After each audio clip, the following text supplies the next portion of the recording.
Olly was just like any other human being. At the time, there was a lot of drama in her life. She was only 11 and everything already seemed so unorderly. Her parents were rarely home ever since her father, Flint, was diagnosed with schizophrenia. He seemed to be at his calmest when he was working, so the doctor suggested he should spend more hours at work and less at home. Olly's mother, on the other hand, had multiple jobs all at once. She was barely home because she was usually very busy. Sometimes Olly felt left out and alone. Her older brother, Oliver, helps her regain hope in these moments of doubt and loneliness. The two basically lived with their Aunt Jessie. Their houses were rather close to each other. When they got bored, Olly and her brother usually walked to her house to play games and hang out. Olly was currently in her room sleeping, and then suddenly, "Olly, get up! It's 6:45!" She recognized the voice. It was Oliver. She got up slowly and yawned. What do you mean? It's 6. She quickly turned on her phone to see what time it was. Oh. Oh no. Oliver was growing impatient. "Oh yes, now do your chore so we won't miss the bus this time." She jumped out of bed and ran into the closet. "Olly, hurry up! I'm trying!"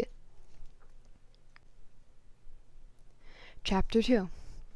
They ran to the bus stop and somehow managed to make it on time. Luckily, they were the only children that lived in the area, so there was nobody else there to make fun of them. There were even arrangements made for the bus to stop straight down from them. Olly didn't know why the bus couldn't just stop right in front of their house, but she didn't really mind. She started thinking about school and everything that was going on in the current time. There was a girl at her school named Tania who had been teasing her recently. She was always so rude for what seemed like no reason. Olly was okay with it, though.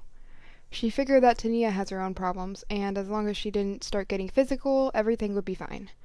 It felt like hours before the bus had arrived.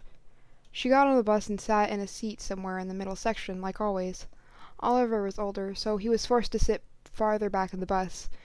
She giggled with her friend Chime. They had gotten to school earlier than expected, and their time of making jokes was sadly over. Olly waved goodbye as she got off the bus. "Well, I'll talk to you later." "Yeah, see you then." They went their separate ways. Olly was already excited to talk to her again in the afternoon. She made it to class and sat down. About 15 minutes in, she needed a pencil sharpener because her lead had fallen out.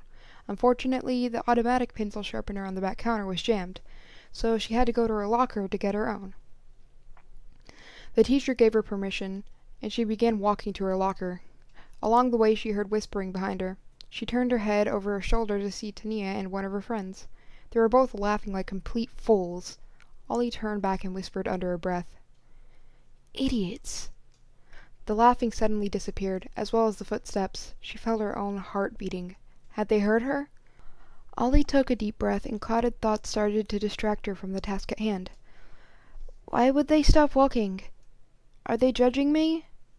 She tried to calm herself down. Maybe they just suddenly fell out of their ridiculous giggle fit.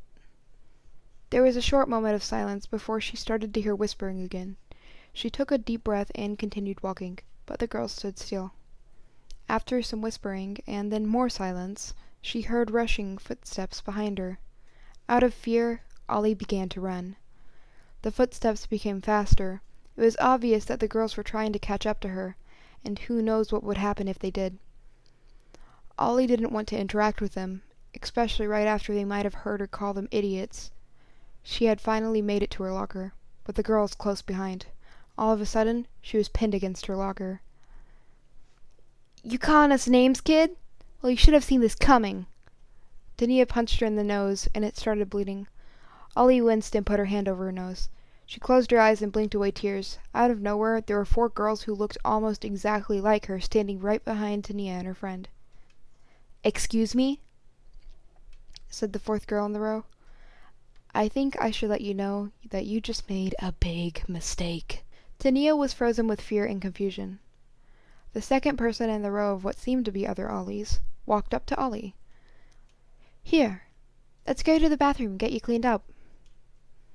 She took Olly's hand and grabbed a tissue out of her pocket. She then placed the tissue in Olly's hand. "Put this under your nose until we get there." The two walked into the bathroom. "Who are you?" Olly said. "I am your happiness, of course." the girl replied. You are not! Olly refused to believe the girl. After a few minutes of awkward silence, Olly's nose had stopped bleeding thanks to the girl's care. I really do want to know your name. The girl tried to answer, but she was cut off by continuous shouting outside of the bathroom. The shouting stopped, and then they heard a scream. Ah! It was Tania.